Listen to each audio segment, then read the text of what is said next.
Welcome to யாவரும் கேளீர். நான் உங்க பத்ரி பேசுறேன். இந்த ஜூலையோட 17 இயர்ஸ் ஆஃப் ஸ்ருதிஹாசன், அதாவது அவங்க முதலாக கதாநாயகியாக நடித்த லவ்ங்கிற படம் வந்து ஜூலை 2009 ரிலீஸ் ஆச்சு. அந்த படம் வெளி வந்து 17 ஆண்டுகள் ஆயிடுச்சு. அவங்க ஹிந்தியில தான் முதல் படத்தை ஆரம்பிச்சாங்க. ஹிந்தி, தெலுங்கு, தமிழ், பல்வேறு மொழிகள்ல நடிச்சிருக்காங்க. ஈவன் இங்கிலீஷ் வெப் சீரிஸ்ல கூட நடிச்சிருக்காங்க. ட்ரட் ஸ்டோன் அப்படிங்கிற ஒரு இங்கிலீஷ் வெப் சீரிஸ் அமேசான் பிரைம்ல, அதை நான் பார்த்துருக்கேன். அது படம் அது வந்து ஒரு 4-5 வருஷம் இருக்கும். அதுல வந்து ஒரு ஆக்ஷன் ரோல், அவங்களுக்கு நீரவ் பட்டேல்னு ஒரு பிரமாதமான ரோல் பண்ணியிருப்பாங்க. ஸோ பயங்கரமான ஆக்ஷனாக இருக்கும். அது வந்து கோல்டு வார், அமெரிக்கா ரஷ்யாவுக்கு நடுவில் கோல்டு வார் காலகட்டத்தில் நடக்கக்கூடிய கதை.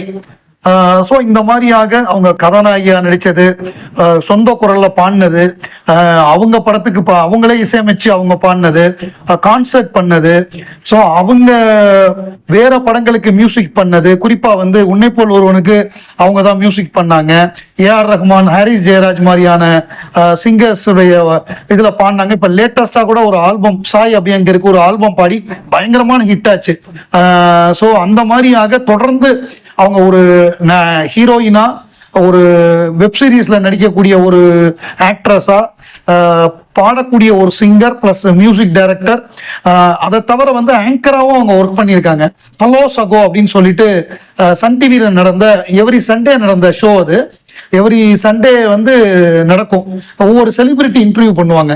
டைரக்டர் சங்கர் எல்லாம் கூட இன்டர்வியூ பண்ணியிருக்காங்க. ஏன் சார் உங்க படத்துல எனக்கு சான்ஸ் இல்லைன்னா கேட்டிருக்காங்க. நிச்சயமா அடுத்த படத்துல கொடுத்தா போச்சு அப்படின்னு சங்கரும் ஜாலியா பதில் சொல்லியிருக்காரு. அவருக்கு பிடித்த ஆக்டரை பத்தி கேட்கும் பொழுது அவர் எனக்கு கமலஹாசன் தான் பிடித்த ஆக்டர் அப்படின்னு சொன்னாரு. அவரும் பாலாஜி சக்திவேலும் வந்திருந்தாங்க. ஸோ அந்த மாதிரி நிறைய, அது ஒரு 10 வாரத்துக்கிட்ட போச்சுன்னு நினைக்கிறேன். நிறைய செலிபிரிட்டிஸை வந்து அவங்க பேட்டி எடுத்தாங்க. ஸோ அது நான் எல்லா வீக்குமே நான் பார்த்தேன்.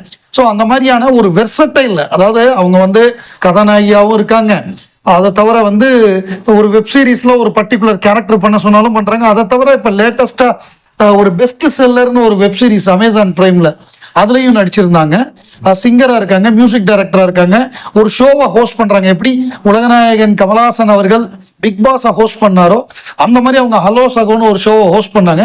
இந்த மாதிரியான ஒரு வெர்சடைல் டேலண்ட் இந்த மாதிரி வெரி ரேர். அதை தவிர வந்து உலகநாயகன் அவர்கள் சிபார்சே பண்ண மாட்டார் யாருக்குமே. அவருடைய மகளுக்காக வாய்ப்பு கொடுன்னு யார்கிட்டையுமே கேட்டதில்லை. அவங்க அவங்களுக்கு கிடைத்த வாய்ப்பெல்லாம் அவங்களுடைய திறமைக்காக கிடைத்தது தான். கமலஹாசன் மகள்ங்கிறதுக்காக கிடைக்கல. ஸோ அந்த ஒரு பெருமையும் அவங்களுக்கு உண்டு. அதை அவங்க வந்து கரெக்டாக தன்னுடைய திறமைக்கு என்ன வாய்ப்பு கிடைக்குதோ அதை பண்றாங்க. நமக்கு ஒரே ஒரு வருத்தம், உலகநாயகனும் ஸ்ருதிஹாசனும் சேர்ந்து நடிக்கலையே. அந்த சபாஷ் நாயுடு படத்துல சேர்ந்து நடிக்கிற மாதிரியான ஒரு அமைப்பு இருந்தது. அமெரிக்காவில் போய் ஷூட்டிங்லாம் ஆரம்பிச்சு நடந்தது. அது வந்து சில காரணங்களால அந்த படம் கண்டினியூ ஆகாம போச்சு. அது கண்டினியூ ஆயிருந்தா சந்தோஷமா இருந்திருக்கும். 17 இயர்ஸ் அப்படிங்கிறது வந்து ஒரு ரிமார்க்கபிள் அச்சீவ்மெண்ட். இன்னும் தொடர்ந்து பல்வேறு சாதனைகளை ஸ்ருதிஹாசன் பண்ணணும். இன்னும் ராஜ்கமலை வேற அவங்க பார்த்துக்க போறாங்க அப்படின்னு சமீப காலத்துல ஒரு செய்தி வந்தது. அதையும் அவங்க தொடர்ந்து பார்த்து தந்தைக்கு உறுதுணையாக இருக்க வேண்டும். டைரக்டர் நடிகர் GM குமார் வந்து பாக்யராஜ் கிட்ட அசிஸ்டண்டா இருந்தாரு. GM குமார், பாண்டியராஜன், லிவிங்ஸ்டன் 3 பேர் ஒன்னா இருந்தாங்க. ஸோ அதுல அவர் பாக்யராஜ் கிட்ட இருந்து வெளியில வந்ததுக்கு அப்புறமாக லிவிங்ஸ்டனும் இவங்களும் ஒன்னா இருந்தாங்க. லிவிங்ஸ்டனும் GM குமாரும், பாண்டியராஜன் தனியா டைரக்டர் ஆயிட்டாரு. ஸோ அப்ப அவங்க வந்து கதை சொல்றாங்க. அவங்கள்ட்ட கதையெல்லாம் இருந்தது. அப்ப காக்கி சட்டை கதை வந்து சத்யா மூவிஸ்ல கதை கேட்கறாங்கன்னு உடனே அதை போய் கதையை சொன்ன உடனே அவங்களுக்கு கதை பிடிச்சிருந்து இதை போய் கமல் சார்ட்ட சொல்லுங்கன்னு உடனே கமல் சார் பாம்பேல இருந்தாரு. ஸோ அவங்க போய் கதையை சொல்லிட்டு வந்துட்டாங்க. அதுக்கப்புறம் வீட்டில் வந்து கூப்பிட்டு கதையை சொல்லி கேட்ட பொழுது ஃபுல்லாக, அதாவது ஒரு ஒன்லைன் கேட்டுட்டு அதுக்கப்புறம் ஃபுல் கதை கேட்பாங்கல்ல, அப்படி ஃபுல் கதை சொல்றாராம் GM குமார் வீட்டில். அப்போ வந்து கமல் சார் எப்படின்னா ஆழ்வார்பேட்டை வீட்டில் அது இந்த பைப்பில் மேலே போகணும் அப்படின்னோடனே அப்படியே நிப்பாட்ட சொல்றாராம். அப்படியே ஏறி காமிப்பாராம், இப்படி ஏறவா அப்படின்னு. அந்த படத்தில் நிஜமாவே ஏறி இருப்பாரு. டூப்பு கீப்புலாம் ஒன்றும் கிடையாது, கடன் மேலே ஏறிடுவார். அந்த மாதிரி ஸ்டென்ட்லாம் நிறையா பண்ணுவார் அவர். ஸோ அதை ஏறி காமிச்சிருக்காரு. அப்புறம் ஃபைட்டுன்ன உடனே ஒரு ட்ரம்மை வச்சு ஃபைட் பண்ணி காமிச்சாராம்.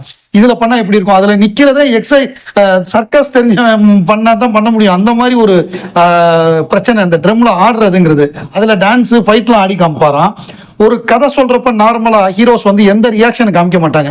ஆனா கமல் சாரை பொறுத்தவரை அப்படி இருக்காதான், குழந்தை மாதிரியே மாறிடுவாரு. ஒரு கதை சொல்லும் பொழுது அந்த காட்சி என்னவோ அதுக்கு ஏத்த மாதிரி அவர் டக்குன்னு நம்மளை நிப்பாட்ட சொல்லிட்டு நடிச்சு காமிப்பாரு. இப்படி பண்ணா நல்லா இருக்குமா, இது இப்படி பண்ணிடலாமா அப்படின்னு நடிச்சு காமிப்பாரு. அந்த மாதிரி ஒரு எந்தூசியாசம், அந்த மாதிரி ஒரு ஆர்டிஸ்ட்லாம் இனிமேல் கிடைக்காது சார். அதெல்லாம் சான்ஸே கிடையாது. அப்படி ஒரு இன்வால்மெண்ட்டு, அப்படி ஒரு டெடிகேஷன், அதெல்லாம் வந்து கமலஹாசன் மாதிரிலாம் இன்னொரு கலைஞன் கிடையவே கிடையாது அப்படின்னு அவர் பெருமையாக சொன்னார்.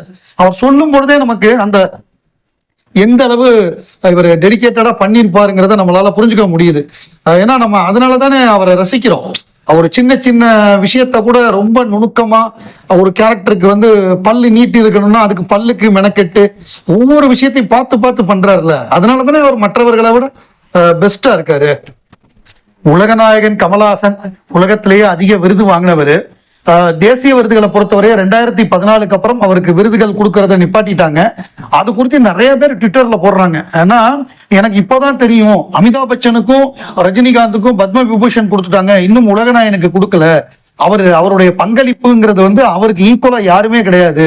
இது வந்து அந்த விருதுக்கு தான் லாஸே தவிர கமலஹாசனுக்கு லாஸ் இல்லை.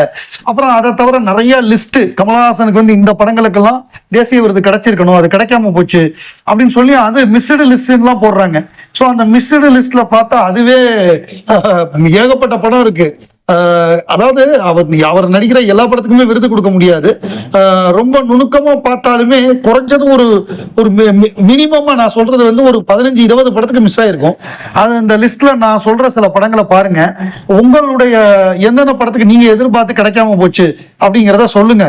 நம்ம எல்லாருமே நம்ம வந்து ஒத்துக்கக்கூடிய ஒரு விஷயம், 16 வயது நிலை அந்த ஜப்பானி கேரக்டர் மாதிரி வேற யாருமே பண்ண முடியாது. ஆனா 16 வயது நிலைக்கு தேசிய விருது கிடைக்கல. சிகப்பு ரோஜாக்கள் அந்த மாதிரி ஒரு சைக்கோ ரோல் யாருமே பண்ண முடியாது, ஆனா அதுக்கு கிடைக்கல. அபூர்வ சகோதரர்கள் அந்த படத்துக்கு கிடைச்சிருக்க வேண்டியது, ஆனா அந்த படத்துல வயலன்ஸ் அதிகமா இருக்குன்னு சொல்லி அது கொடுக்காம விட்டாங்க. அது லாஸ்ட் ரவுண்ட்ல கமலஹாசன் அப்பு கேரக்டருக்காக கொடுக்கணும்னு வந்தது. அப்ப மகேந்திரன் தான் ஜூரியா இருந்தாருன்னு நினைக்கிறேன். மகேந்திரன் வந்து வயலன்ஸ் அதிகமா இருக்குன்னு ஓட்டு போடாம விட்டுட்டாரு. ஸோ அப்படி அதனால கிடைக்காம போச்சு அபூர்வ சகோதரர்களுக்கு. குணா படத்தை வந்து எல்லாருமே ஒத்துக்குவாங்க பெஸ்ட். எல்லாருமே கமலை பிடிக்காதவர்கள் கூட, அதாவது கமல் ஹேட்டர்ஸ் சில பேர் இருப்பாங்க, மேக்சிமம் எல்லாருக்கும் பிடிக்கும். தீவிர ரஜினி ரசிகரா இருக்கக்கூடிய சில பேருக்கு கமலை பிடிக்காது, அவங்க கூட குணாவை ஒத்துப்பாங்க. அந்த மாதிரியான ஒரு நடிப்பு. தேவர் மகன் கிட்டத்தட்ட ஒரு காட்ஃபாதர், அந்த மாதிரியான ஒரு டிரான்ஸ்ஃபார்மேஷனு அதுக்கு கிடைக்கல. மகாநதி என்ன படம், அந்த மாதிரி ஒரு படம் திரும்ப வருமா, அதுக்கு கிடைக்கல. ஒரு சரித்திரத்தையே நம்ம கண் முன்னாடி நிறுத்துற ஹேராம, அந்த படத்துக்கு பெஸ்ட் டைரக்டருக்கு கொடுத்துருக்கணும், பெஸ்ட் பிலிமுக்கு கொடுத்துருக்கணும், பெஸ்ட் ஆக்டருக்கு கொடுத்துருக்கணும், பெஸ்ட் ஆர்ட் ஒர்க்குக்கு கொடுத்துருக்கணும். எதுவுமே கொடுக்கல ஹேராமுக்கு. ஆலவந்தான்ல வந்திருக்கக்கூடிய டெக்னாலஜி, அந்த டபுள் ஆக்ட், அந்த நடிப்பு, அந்த கேமரா, இது எல்லாமே, அந்த மோஷன் கேப்சர், இது எல்லாமே வந்து வேற லெவல்ல இருக்கும். பல விருதுகள் கொடுத்துருக்கணும், ஆனா ஒரு விருது கூட கிடைக்கல. விருமாண்டிங்கிறது வந்து ஒரு மிகப்பெரிய ஒரு ட்ரெண்ட் செட்டர்னு சொல்லலாம். ஒரு படத்தை எப்படி நான் லீனியரா டைரக்ட் பண்ணணும், எப்படி நடிக்கணும், எப்படி வெவ்வேறு, எனக்கு அவர் ஒரு கோர்ட்ல உட்காந்து தூங்குற மாதிரி ஒரு சீன் வரும், தூங்கிட்டு இது பண்ற மாதிரி, அந்த முதற்கொண்டு பக்காவா பண்ணியிருப்பாரு. பல டிரான்ஸ்ஃபார்மேஷன், சிங்கப்பூர் மாப்பிள்ளைய ஆரம்பிச்சு கடைசியில விருமாண்டியா வர்ற வரை என்ன டிரான்ஸ்ஃபார்மேஷன், அதுக்கு கிடைக்காம போச்சு. அன்பே சிவம் மாதிரி ஒரு படம், அந்த படம் சொல்லக்கூடிய கருத்து, அதுல வந்து நல்ல சிவமா நல்லாவா நடிச்சிருக்கக்கூடிய உலகநாயகனுக்கு அவார்டு கொடுக்கலன்னா அப்புறம் அந்த அவார்டுக்கு என்ன பெருமை. அப்புறம் தசாவதாரம், ஒரு நடிகன் 10 டிஃபரெண்ட் கேரக்டர்ல இந்தியாவில் யாருமே பண்ணதில்லை, அந்த படத்துக்கு அவார்டு கிடைக்கல சிறந்த நடிகருக்கு. அப்புறம் சலங்கை ஒளி, சாகர சங்கமம், அந்த மாதிரி ஒரு கலைப்படம் வருமா?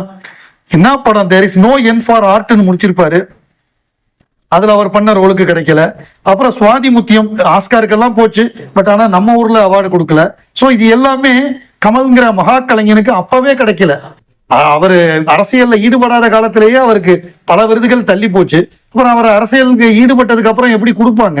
ஸோ ஒட்டுமொத்தமா அவருக்கு கிடைக்க வேண்டிய பெருமைகள் பத்ம விபூஷன், தாதா சாஹேப் பால்கே, பாரத் ரத்னா, இந்த விருதுகள்லாம் காத்திருக்கு. இது எப்ப கிடைக்கும் அப்படின்னா, இந்த பிஜேபி போய் வேற ஒரு நல்ல கவர்மெண்ட் வந்ததுன்னா அப்ப நிச்சயமாக நல்ல திறமைகளுக்கு கொடுப்பாங்க. இல்லைன்னா அரசியல் காரணங்களை வச்சுக்கிட்டு சம்பந்தம் இல்லாத ஆள்களுக்கு, சம்பந்தம் இல்லாத படத்துக்கு 2-3 அவார்டை தூக்கி கொடுத்துக்கிட்டு தான் இருப்பாங்க.